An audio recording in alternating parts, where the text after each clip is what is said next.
falar sobre autoridade. Ok? Então nós vamos conceituar a autoridade, tendo visão na lição, porque essa questão da autoridade é muito confundida com o autoritarismo, né? Quando a gente perde a autoridade, a gente cai no autoritarismo. E o que a gente entende de respeito é que gera, às vezes, o autoritarismo. Então nós vamos partir do princípio que autoridade é uma relação de confiança que vai sendo construída entre os pais e os filhos a partir de um testemunho dos pais constante que gera uma obediência de seguido. Então vamos destrinchar isso um pouquinho. Uma relação de confiança. A confiança ela é desenvolvida em 3 níveis: autoconfiança, confiança mútua, no caso de nós os pais, e confiança em Deus. Os 3 níveis da confiança. A autoconfiança a gente vai desenvolvendo ao longo da vida toda. Porque ao longo da vida toda a gente vai percebendo quem sou eu e o que eu sou capaz. E quanto menor esse espaço entre quem sou eu e o que eu sou capaz, mais confiança eu tenho. Se as minhas necessidades são maiores do que eu sou capaz, eu sou uma pessoa infeliz, eu sou uma pessoa sem autoconfiança. Porque eu vou sempre ter a sensação que eu não estou conseguindo alcançar aquilo que eu quero fazer, que as minhas necessidades são muito maiores do que eu sou capaz. O inverso, se as minhas necessidades são menores do que a minha capacidade, eu sou uma pessoa feliz, mais feliz. Eu tenho a autoconfiança, uma confiança maior. Você vê isso? Olha aí, fica imaginando. A relação da necessidade e da capacidade. É importante a gente se percebendo, imaginando os meninos. Tem menino que é bom em matemática, mas ele o outro é bom em outra coisa, é ruim numa coisa e bom no outro. Tem menino que você pode deixar que ele sobe o armário sem escada. O outro, se for, vai cair. O bobão. Ele tem que reconhecer. Temos que são bobão e outros que não são. Temos que é bom nisso, temos que todos. A gente vai percebendo o que é a capacidade de cada um e vai adequando a necessidade, a capacidade. É lógico que vai fazer a gente mesmo, né? Ô, Ricardo, como se trata? Quando somos nós, a gente consegue perceber em si as necessidades, né? O que eu necessito e você também vê a sua capacidade. Mas em relação aos meninos, identificar essa necessidade do outro, ou mesmo que não seja o filho, pode ser o companheiro, enfim, como é que você identifica isso? Pois é um processo em que, ao longo do processo que a gente está com ele, a gente vai percebendo o que é a minha necessidade e o que é a necessidade real daquele momento existencial daquela criança. Por isso que eu falo que a vida toda, porque em cada época existe uma necessidade real. Qual é a necessidade real? Em cada época da criança. Nós temos a tendência de transferir as nossas necessidades, que são aquilo que nos faltou, às crianças em épocas erradas. Então, tem certas épocas que ela precisa de tão pouco e a gente quer dar mais, porque faltou na gente, né? A gente quer dar mais em função do que faltou, aí fica aquela bagunça. Então a gente começa a criar necessidades falsas. Então, exemplo, uma cena que eu vi, uma criancinha de 1 ano e meio, 8 meses, o pai deu um carrinho de controle remoto, sem fio, aqueles que vai cheio de recursos. O que aconteceu, gente? Vocês acham que aconteceu? Hein? Aconteceu que o menino fica, o pai fica lá, aqui, aqui, ó Pedrinho, o menino assim, e o pai que tinha que. Eu sempre fui doido com autorama. Custei esperar a época para dar uma autorama para mim, para eles brincarem comigo. Então, aí você quer estar com 1 ano e meio, com 2. né? Não é momento. Que menino de 1 ano e meio, menino de 1 ano, adora, gente. É bobagem, é coisa pequena, não precisa de nada, né? Dá para um menino uma tampa de vasilha de Tupperware. Estou vendo meu neto lá de 10 meses, 9 meses, dá uma vasilha de tampa de Tupperware e fica horas assim. Ó, fica esconder. Não precisa mais, não precisa comprar, não precisa mais nada. Não precisa mais nada. Aí o que é o ajuste? Cada época, o que a pessoa precisa? Nós vamos desenvolver isso mais quando nós falarmos de bebê e prazer. Que aí nós vamos ver que como que a energia do prazer vai caminhando em nós ao longo das etapas e vai pedindo o prazer. É esse prazer que é o que é necessário, e aí vem essa questão do limite, do que é necessário. Porque hoje nós vamos deter na confiança mútua. Nós não vamos falar da confiança em Deus. Tem outro capítulo, é a construção da fé, que é aí que eu entro com você. Se quiser mais tempo, a gente volta, né? A gente cria um momento da construção da fé no cotidiano, com as crianças. Então eu acho que a sua resposta vai ser mais amplamente satisfeita quando a gente falar de dever e prazer. Então confiança em si, confiança mútua. Então é entre eu, nossos pais e os filhos, né? Então, autoridade, voltando aqui no conceito, é uma relação de confiança. É um testemunho. Ou seja, eu estou vivendo com coerência aquilo que eu busco, aquilo que eu anseio. E a criança está absorvendo, está vendo. E como é um testemunho de coerência com aquilo que eu busco, e todos nós estamos buscando aqueles 5 elementos, você lembra da outro encontro? Tem que decorar. Quais são os 5 elementos? Justiça, bondade, beleza, alegria e paz. São 5 elementos da alma humana. Todo mundo quer isso. Então, se eu sou um testemunho disso no mundo, quem é que não quer me seguir? Quem não quis seguir Jesus? É por isso. Aí gera uma obediência. Olha que chique, hein? Obediência, na palavra, na sua origem, no latim, porque o nosso psiquismo funciona com simbólico, com significante, com arquétipo, a origem das coisas. Aí que a gente vai entender, quando olha, o que é obediência? Aí eu vou entender porque que a Bíblia o tempo todo fala ser obediente a Deus. Obediência vem do latim, significa obi audiere, que significa saber escutar. Olha que chique. Escutar a realidade. Ou seja, desenvolver em nós a capacidade de escutar a realidade. O que a vida está me pedindo? O que Deus está me pedindo? Isso é que escutar. O que aquele momento está te pedindo? O que é que está pedindo? Isso é escutar. Por isso que o José, quando Deus conversou com ele lá, avisando que Jesus ia chegar através da mulher dele lá, José falou, o que é isso? Não é minha idade aqui, velho. Você está louco? Minha idade aqui, minha mulher? Não é de filho, não. Deus falou, você vai ter um filho, sei que. A terceira vez que aconteceu, ficou surdo. José ficou surdo. E é na surdez que a gente escuta Deus. A vida é assim também. É preciso ficar surdo, às vezes, para escutar o infinito. A gente nega, né? Aí fica surdo, escuta o infinito. Aí ele se curou da surdez. Então, a obediência é saber escutar a realidade. O que a realidade nesse momento está te pedindo? Vou dar um exemplo. Um diálogo com uma jovem, uma moça de 20 anos, adolescente. A adolescência hoje é até 27 anos. Né? Os estudos estão mostrando que a cabeça hoje, até 27 anos, ainda é adolescente.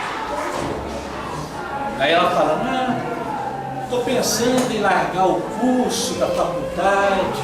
Muito comum isso hoje, né? Muito comum. O que eu quero focar é nesse outro algo que eu gosto aqui. Eu gosto é disso, mas a faculdade está me impedindo de focar nisso. Que aí eu me dedico mais a isso. Aí nós começamos a conversar com ela. Mas o que você sente que estaria lhe faltando para que você pudesse se dedicar mais ao que você gosta? Qual é o sentimento, que sentimento está emergindo nesse momento? Nesse momento, que está te fazendo sentir que não está dando para fazer as duas coisas? É o tempo. O tempo não é sentimento. Qual é o sentimento que tem a ver com o tempo? O que você sente que lhe falta? Aí ela fala, está me faltando ser mais dinâmico. Detectou. Então veja bem, se a vida está te provocando mais dinamismo que você não tem, se você largar isso em detrimento do outro, você vai perder a provocação. Porque ao estar só com o outro, não vai ter mais a necessidade do dinamismo. Então a questão não é geográfica, não é querer mudar a situação, é de estar nela para escutar o que a realidade está te pedindo, desenvolva o que você não tem, ou você precisa, é necessário, desenvolva esse dinamismo. Como que eu vou desenvolver esse dinamismo? Aí que entra a beleza dos pais, criando situações, criando situações, provocando. Está faltando dinamismo, então vou fazer isso. Aí ela tocou. E não foi preciso, por enquanto, de grandes mudanças. Largar isso, largar aquilo. Percebeu? Então o que a realidade está me pedindo? Então a obediência é escutar. Ô Ricardo, e quando a gente tem dinamismo, a gente tem disciplina, a gente acaba criando disciplina para dar conta de tudo. Nesse caso ela vai concluir isso, precisa de disciplina. Isso, horário, isso, sei o quê. Que aí eu vejo que dá, que é possível. Que ela mesma vai explicar a disciplina, ela mesma me olha mostrado.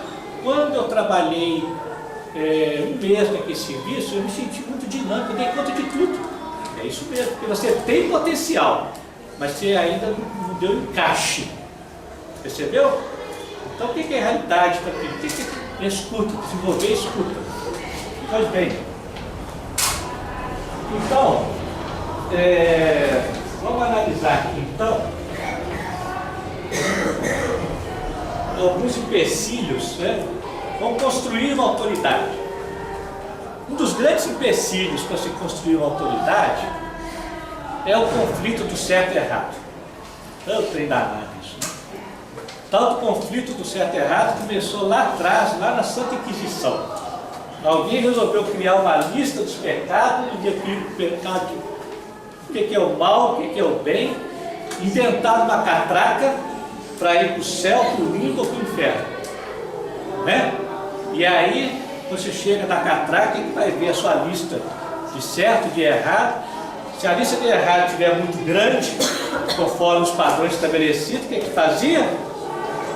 Comprava indulgência. Não, nem indulgência, não. É isso mesmo? Isso mesmo. Comprava-se indulgência. Olha só, era assim que fazia. Nós ainda estou comprando indulgência, né? Vamos comprando. Hoje mudou, é bônus hora, créditos espirituais. Essa semana mesmo eu conversei lá com Deus, falei assim, Deus, quero vender todos os meus créditos que meu filho passou no concurso logo. Quero vender tudo. Aí Deus virou para mim e falou assim, você criou um crédito? Aí eu repliquei, eu peço empréstimo. Eu pago parcelado o resto da vida. Aí põe ele lá dentro desse lugar que ele tanto quer. É a mesma coisa, ele está comprando. Eu não sei se é bom ou se é ruim. Ele ir lá para o concurso, não sei. O que é bom, o que é ruim? O que é certo, o que é errado? Tudo vai depender. Vai depender.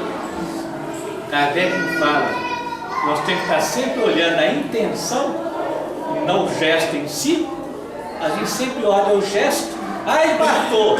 Está certo ou está errado? Não sei. Não sei. Vai depender da intenção. E se ele matou em nome de um bem coletivo, um bem maior? Está atenuado, está diferente. Jesus mirou para Judas e suicidou. Quando arrepende-se, vamos, eu te aguardo, vamos trabalhar. Jesus não falou assim, agora você suscitou errado pra caramba. Se fica lá no. Vou falar o nome aqui, agora você fica lá no inferno, porque eu vou para o céu, se não quiser atrás de mim, te ferrou. Você achou que o céu era aqui na terra? Não falou isso? Vem, Judas! Bem, Tem passagem na Bíblia, não sei se é Ruth ou Esther, que matou na Bíblia, mas era um déspota, era um tirano, e ela foi e matou. E ela é consagrada na Bíblia. Pois Não sei é. se é Ruth ou Esther. você vê, olha só, é certo ou errado? O que é certo e o que é errado? Vai depender da intenção, vai depender do que eu conheço da natureza do indivíduo. O que é mal, o que é bem, o conceito de André Luiz, que nós já falamos aqui, tem que guardar também. Decorar. Fundamental. Conceito assim que, ó, eu já conversei com pessoas filósofos, eles não sabem, eles falam esse conceito, olha, eu nunca tinha pensado nisso, André Luiz. O mal é a triste vocação do bem exclusivamente para si mesmo. Então, o que é certo, o que é errado é quando eu percebo que o bem que eu quero está equivocadamente direcionado só para mim. Então, nós começamos a fazer assim, a gente abre uma janela enorme e começa a olhar o que é certo e errado. Depende. O que você quer com isso? Então, fatores que perturbam a formação da autoridade. A primeira, nós já temos falado muito, que é a incoerência que faz. Pensa uma coisa, sente uma coisa, age diferente. Por que todo mundo segue o bandido, segue o chefe da gangue? Porque ele é coerente, ele fala assim, se eu fizer isso eu mato, e mata. A gente fala isso para os jovens, você faz isso, tu mata, mas não mata de jeito nenhum. E a linguagem da criança é a linguagem do sentido. Você está lá no shopping, está esperneando, vai beijando, vou deixar você no shopping. É mentira, quem vai deixar ele no shopping? E ele sente isso. Aí a gente vai perdendo autoridade, porque é a linguagem do sentido. Aí o que acontece? Vai perdendo as incoerências, né? Ah, eu vou lá na casa espírita, lá fala Jesus e alegria, chega aqui, está adormecido. Ele vai percebendo a diferença dos pais bem resolvidos e mal resolvidos. O pai mal resolvido, ele chega aqui no cérebro, para assistir a palestra, já chega assim. Ai meu Deus do céu, você está buscando conversar? Começa logo assim, para que fazer oração? E olha aqui, ele fala, nossa Senhora, meu Deus do céu. E ainda vai rezar, está precisando acabar. E vai cantar ainda por cima, estou indo embora. Mal resolvido. Bem resolvido. E aí, turma, vai ser estudo hoje? Beleza, ó, tá na hora, vamos começar logo que eu estou afim, hein? Como é que é? Ih, mas já está acabando, fala mais. Não, vamos rezar. Você está bem resolvido, está ali. A criança percebe, é isso. Bem resolvido e mal resolvido. Está coerente ou não? Acabou de rezar e falar que tem que ter perdão, olha sacanagem, você pegou meu caderno lá e rasgou. Falou assim, desse jeito, não sei o quê. Vai perceber. Então aí a partir daí surgem os mecanismos de prevalecer a autoridade que não tem. Começam as promessas. Se você fizer tudo direitinho, se você passar adiante, se você tirar nota, se você não seguir o ciclo na condicional, prometo, nós vamos, aí vem as promessas. Aí a promessa costuma ser proporcional à idade.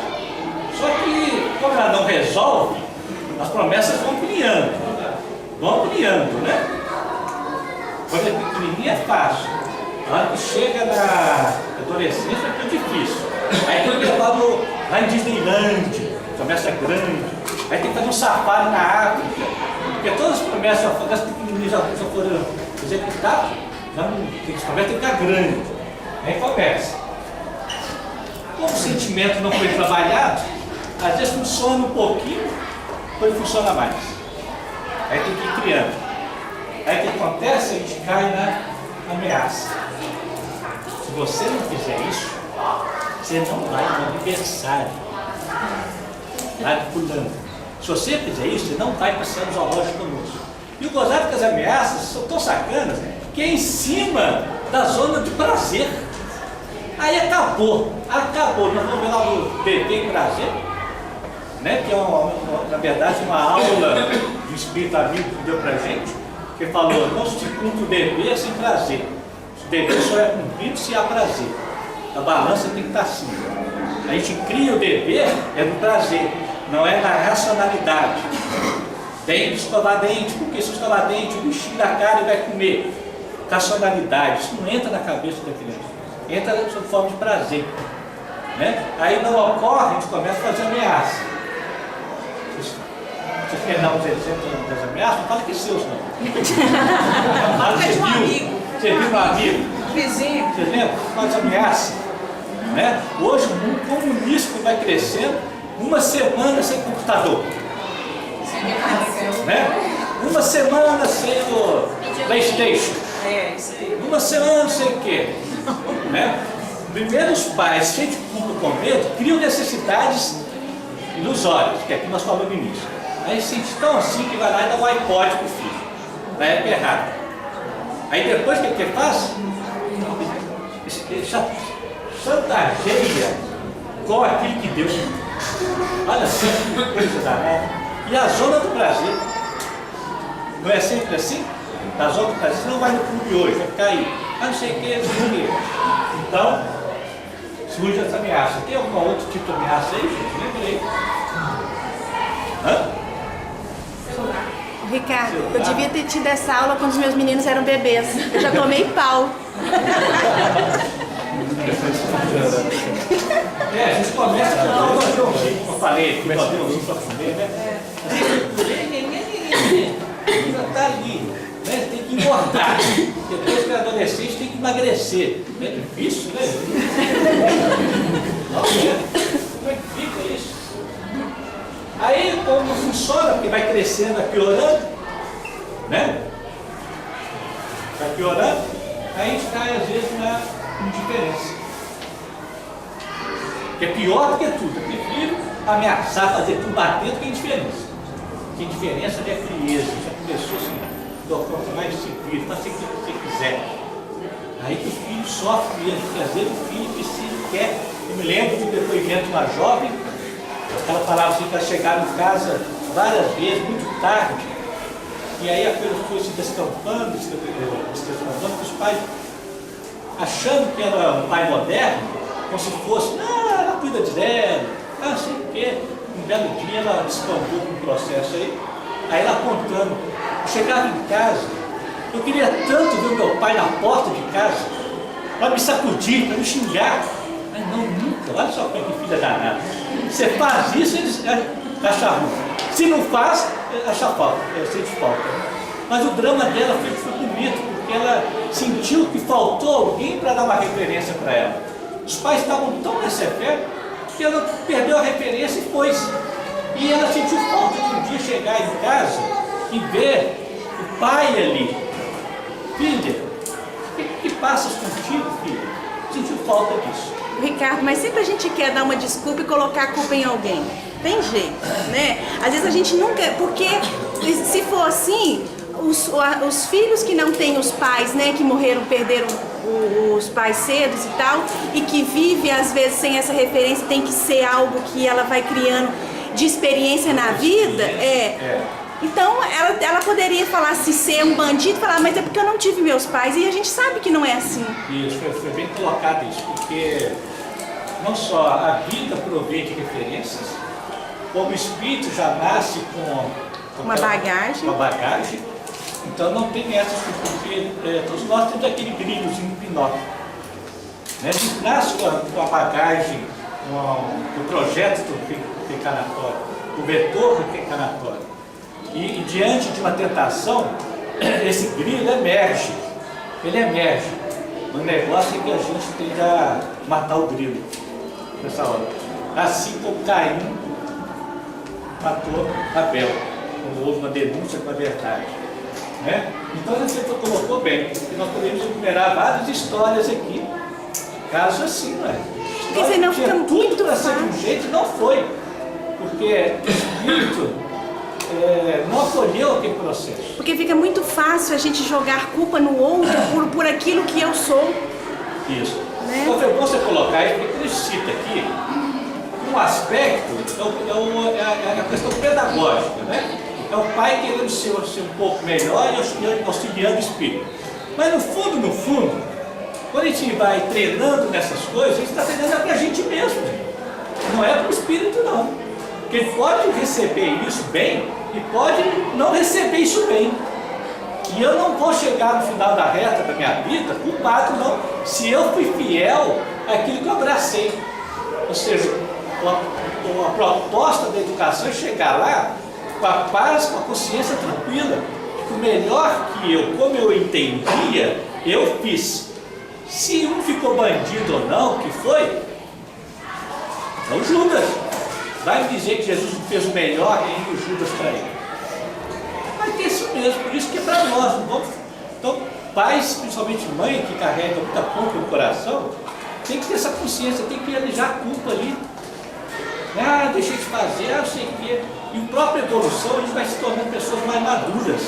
E isso dá esse diferencial. Nossa, se fosse hoje eu faria diferente. Que bom, gente, que faria diferente. Sinal que você está melhor. Agora, volta para trás lá, se perdoa, porque naquela época não era possível, o entendimento era outro. Entenderam? Isso é muito chique isso. Senão a gente fica materializando, né? Eu não entendi esse negócio aí do prazer. Porque a gente tem que tirar na hora que tem que negociar. Porque se não fez o que tem que fazer, não vai fazer também o que quer fazer. Boa colocação. Tudo que nós estamos falando aqui, se não houver conectividade, você lembra que nós falamos no princípio da conectividade, você vai construindo a questão do prazer. Né? Ou seja, quando eu dei um exemplo bobo da existência, eu gosto muito desse. Né? Uma coisa é você tem que escovar dente porque tem um bichinho na cara, é a razão. Né? A razão lida com a razão. Vamos fazer espuma na boca? É tão bom. Vamos fazer uma farra? Implica que eu vou gastar a parte do dente, mais tempo, não sei o que, para cultivar o prazer. Então, se o conjunto está sendo do prazer, aquelas situações que tem que, e que às vezes são desagradáveis, o desagradável tem que ficar em evidência. Tem que ficar em evidência e lançar uma proposta de como tornar isso um pouco mais agradável. Então, por exemplo, para casa é sempre terrível. Para casa é um transtorno. Transtorno em casa, se você perde guerra. Ainda mais quando o pessoal trabalha muito fora, chega em casa, quer para casa à noite. Que horror! No momento de alegria, de relaxamento, leve, do seu sono gostoso, vamos fazer para casa. Aí começa aquela guerra. Ah, eu tenho que levar 4 horas para casa. Nós temos que ser sinceros, hein? Para casa é ruim mesmo, é chato pra caramba. O bom é brincar, vamos fazer o seguinte, vamos fazer para casa logo, que depois nós vamos fazer uma farra. Não vamos fazer algo, você tem que motivar com prazer para superar algo que às vezes é desagradável mesmo, gente. Tem coisas que são desagradáveis. Quem é que gosta de enfrentar aquilo? É desagradável. Qual é a resposta positiva? Por isso que eu estou falando que tem que ter visão de rede. Nós já falamos lá no início. A vida é provocação a dar uma resposta nova, positiva. Ficar na fila é ruim? É. Como dar uma resposta nova a isso, ficar na fila? Fazer mercearia é ruim? Pode ser. Como dar a resposta nova que eu tenho que fazer? É quando as obrigações, que são desagradáveis, eu vou inserir uma resposta nova, de tal maneira que eu percebo que atrás de toda obrigação existe um elan de amor. Foi o que o filósofo Beckett falou. Toda obrigação guarda atrás de si um elan de amor. Quando a gente percebe a grandeza e a beleza daquilo. E enquanto a gente não percebe, a gente cria motivação. Motivação. Tem que fazer mercearia? Não faça só mercearia não, cria motivação. Depois da mercearia, vamos sentar e tomar um cappuccino. Ou vamos criar um como da mercearia diferente? Um como para não ser aquilo automático, aquela correria, hoje está na moda, minha vida está corrida. Mas porque o como está desagradável. Entendeu? Então é um desafio constante da resposta positiva nova, de tal maneira que aquilo se torne agradável. Quem é que gosta de trocar um pneu quando está chovendo? Tem algum masoquista aqui? Não tem, né, gente? Né? Furou, está chovendo. Como é que eu vou tornar aquilo ali agradável? Ainda mais se seu filho está no carro. Seu filho está te olhando. Daí as coisas acontecem assim, né? Sair da evangelização, chovendo, furou o pneu, né? E aquele encanto da casa espírita que droga. E está vendo. Como é que eu vou fazer isso para ficar agradável? Chovendo com o menino dentro do carro. Vem? Dançando na chuva. Dançando na chuva. Vamos tomar chuva, gente? Vamos sair do carro, vamos tomar uma chuvinha boa aqui agora. você vai ser o meu mecânico, você vai ser aquele que vai fazer isso. Se tiver mais filho, você dá uma função para cada um. Ó, você fica metade do carro fazendo assim pro pessoal.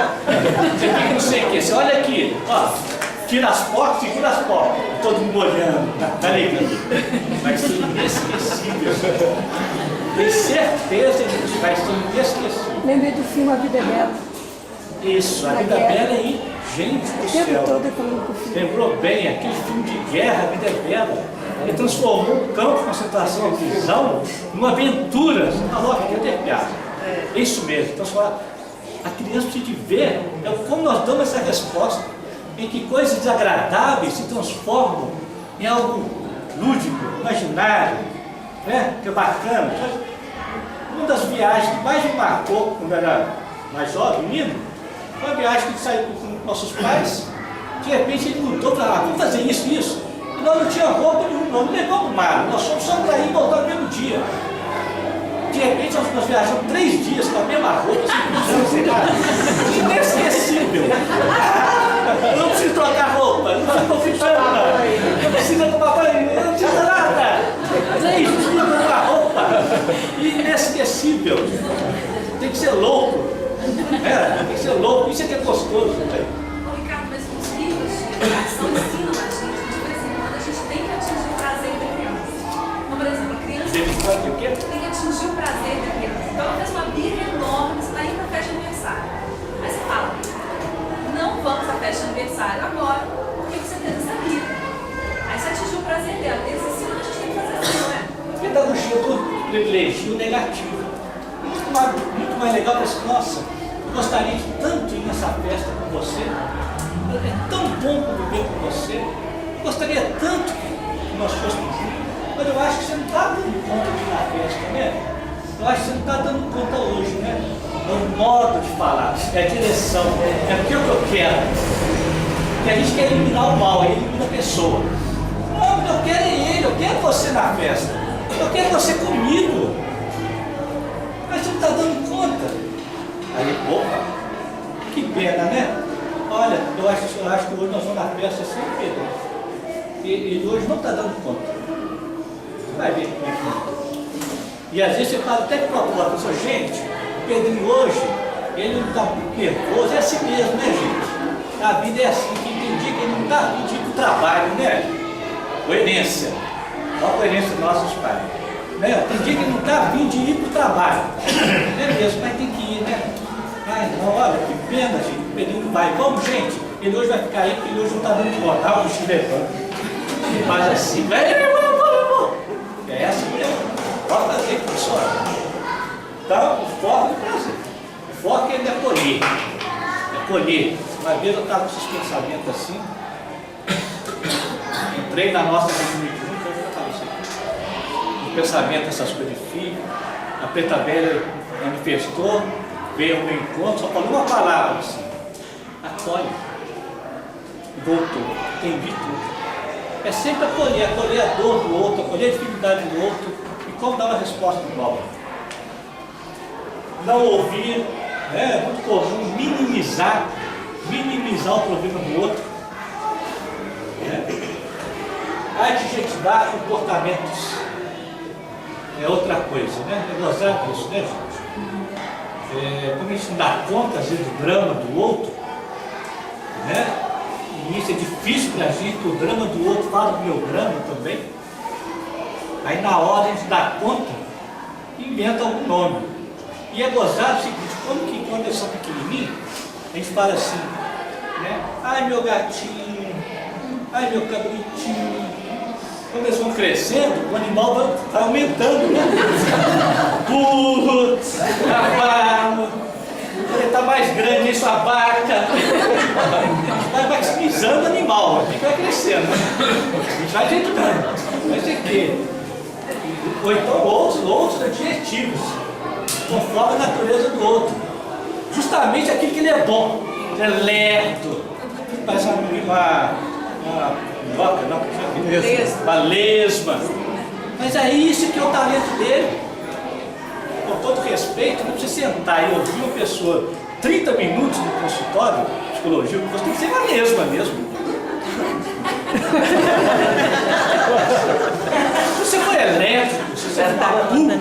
uma barata, você não consegue ficar uma hora ouvindo a história da pessoa o tempo todo, imagina. Só que nem uma hora não. É um dia inteiro, a metade, tem que ser uma lesma quadrada.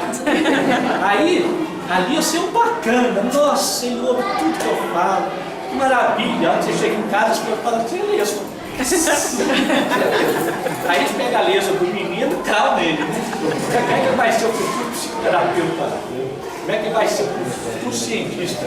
Aéreo, não sei o quê. Corte. Né? Ok, gente? Bom, esses são os fatores que perguntam. Então agora nós vamos construir a autoridade. Se é coerência, tem que haver coerência entre pensar, sentir e agir. Então nós vamos escolher as virtudes para cada um. Pensar, sentir e agir. E aí nós vamos vivenciar isso no cotidiano. Vocês vão ver que nada mais é do que pegar conceitos que a gente já conhece e invocar, acender um farol na educação. Que aí a gente vai ver, nossa, mas é isso? É. Nós vamos começar, porque eu vi que você vai dar tempo. Você vai comigo, eu fiquei relaxado. Então lá, autoridade, coerência, pensar, sentir e agir. Para pensar, nós vamos usar a indulgência. Esse é o principal, nós vamos terminar hoje com essa indulgência, a gente continua. Esse é o principal, é a nossa existência. A nossa existência. A indulgência não vê os defeitos de outro. Ou se os vê, evita falar deles e divulgar. Pronto. Podemos ir embora. Podemos ir embora? Podemos. Mesmo, né, gente? A nossa pedagogia é toda do negativo, gente. É todo do negativo. É o jogo dos 7 erros. Você faz uma comida gostosa, eu acho que faltou um pouco de coentro. Sacanagem, né? Faltou coentro e fica na falta. Né? Você arruma uma mesa bonita, olha, esse copo você escolheu não está bom. Você abre o caderno do menino, que letra horrorosa, olha do jeito que você fez essa letra. Olha lá.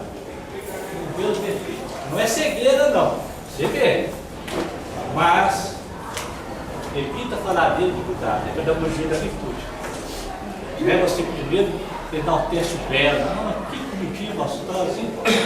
Que coisa boa. Nossa mesa ficou tão bela, gente. Tão bela. É necessário apontar que faltou coentro? Só se nós tivermos uma reunião de chefe de cozinha. Só se a comida foi feita com esse propósito. Ou quem fez você acha que tem alguma coisa a mais ou a menos? Olha, está uma delícia, mas eu talvez pusesse o coentro, ficaria melhor. E ainda assim toma cuidado, sabe por quê? Porque cada um tem uma língua, cada um sente a comida de um jeito. Não quer dizer que eu estou sentindo que está certo, não. Bem dizia minha empregada lá da minha mãe. Minha mãe com os 80 e poucos anos, ela faz a comida lá, ela fala assim, Elma, ficou salgada a sua comida hoje, hein? Não, sem sal. Sem sal a sua comida hoje. Aí a Selma lá da cozinha. Ah, ficou sem sal coisa nenhuma, só que é velha. Língua de velha assim mesmo, sentimento das coisas. Sabedoria da Selma. Isso mesmo. Você não está, fala mais alto, você está falando baixo. Mãe, a senhora que é surda, o senhor que está falando alto, não. A senhora que é surda. Olha só. Né? Então evita falar de verdade. Você vê, recebe e aborda de outra maneira. Se acender a luz, a escuridão vai embora. Foco positivo. Se é algo que está muito ético, moral, leva a conversar no sentimento. Cuidado de ficar divulgando. Gente, a gente faz isso, de outra parte. Os japoneses são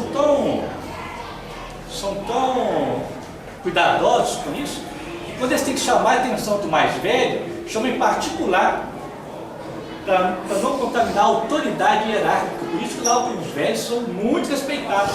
São tão respeitados que existe McDonald's para idosos. Olha que chique. Tudo propiciado aos idosos. A música de idoso, né? Se fosse aqui seria a música lá do Alberto Carlos, lá do Altair, não sei o quê. O banheiro, a comida com tempero adequado, pensando em todo, tanto que eles respeitam. Porque eles pegam o mais velho é referência dos outros, porque eles são do campo. Né? Olha, o que você acha disso? Eu sei que é aquela que nós estamos falando aqui, reflexão de sentimentos. Vamos fazer a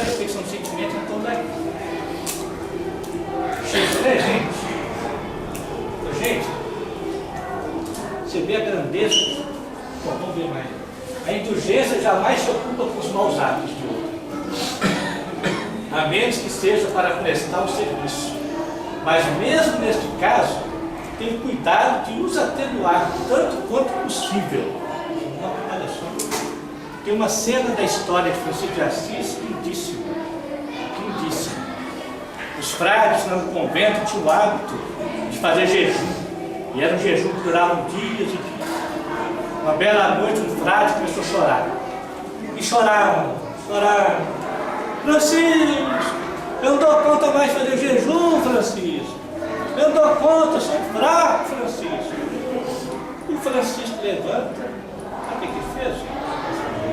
Essa história para mim, o que ele fez? Fez um franguinho e foi lá comer o franguinho junto com o frade. Olha o simbólico disso aí. Ele não só fez o franguinho e deu para ele, não, ele comeu junto.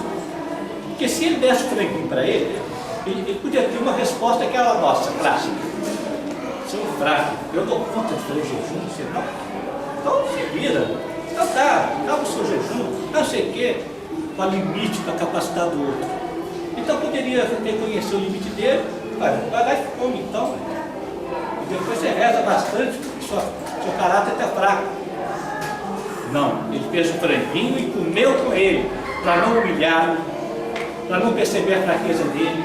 Ou seja, eu me fiz fraco para estar com os fracos, para salvar alguns.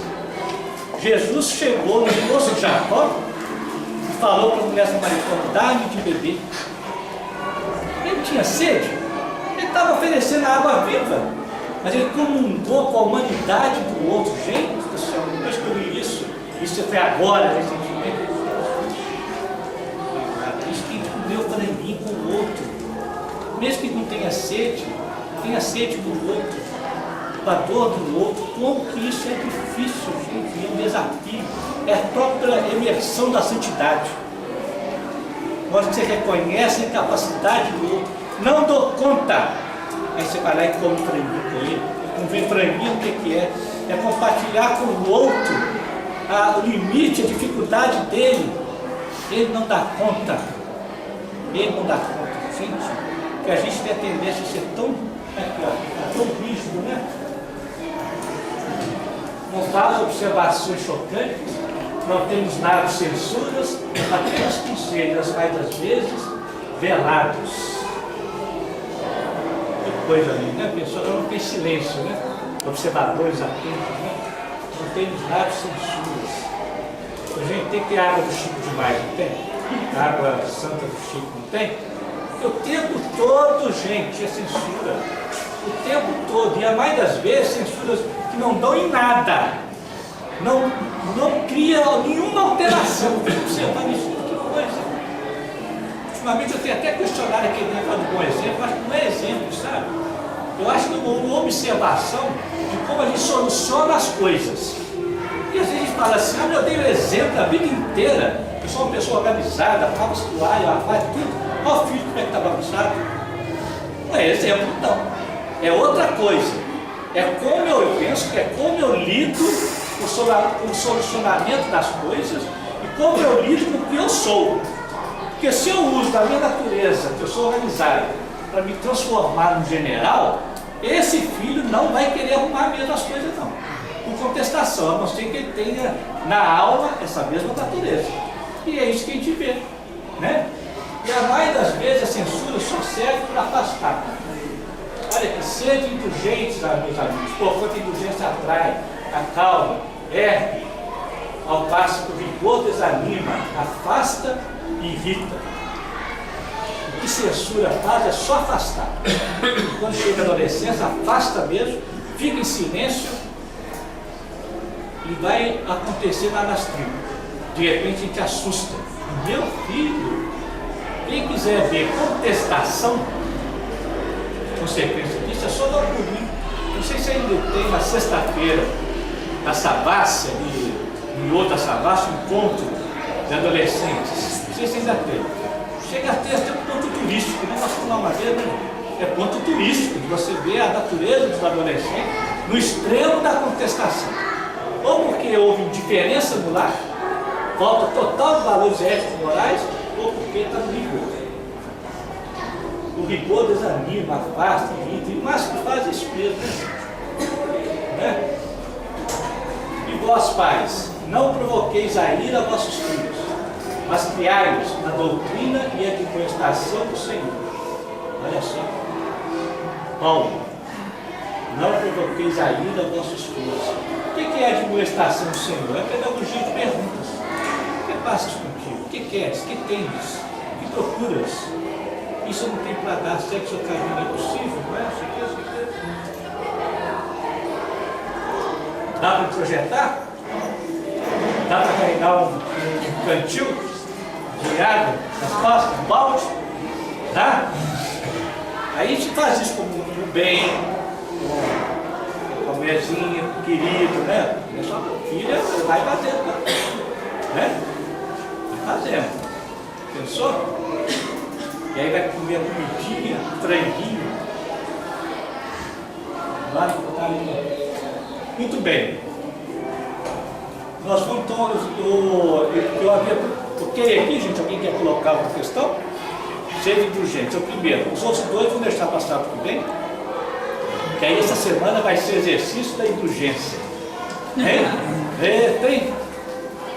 Ninguém mais vai ameaçar, vai fazer promessa, chantagem, vai tirar o prazer. Quero ver coçando, que estou fácil. Você vai chorar. Meu Deus, o que eu faço? Eu tenho que fazer alguma coisa, que bandido. Não é para fazer, eu estou de mãos e pés atados. Aí você vai lá pro seu quarto, tranca a porta, o joelho e ora. Volta as coisas, ora. E resta, e eu não sei o que eu faço. Aí você faz uma coisa totalmente inédita, diferente. Doido, louco, dá uma desafio, sobe na árvore, dá de louco, tem que ser louco, nessa hora tem que ir doido, dá algo novo, diferente, o bicho fica assim, quê? Os meninos estão demais, gente, hoje o menino, seu irmão de 8 anos, ouvindo o pai falar com a mãe e a avó, vocês estão rezando demais, vocês ficam indo lá no centro, todo dia, credo, sei o quê, vai criticando. Está rezando demais, você aqui, eu sei que o menino está ouvindo. De repente o menino virou para o pai e disse assim, pai, você fica no computador até de madrugada. Isso também é demais? Olha o meu.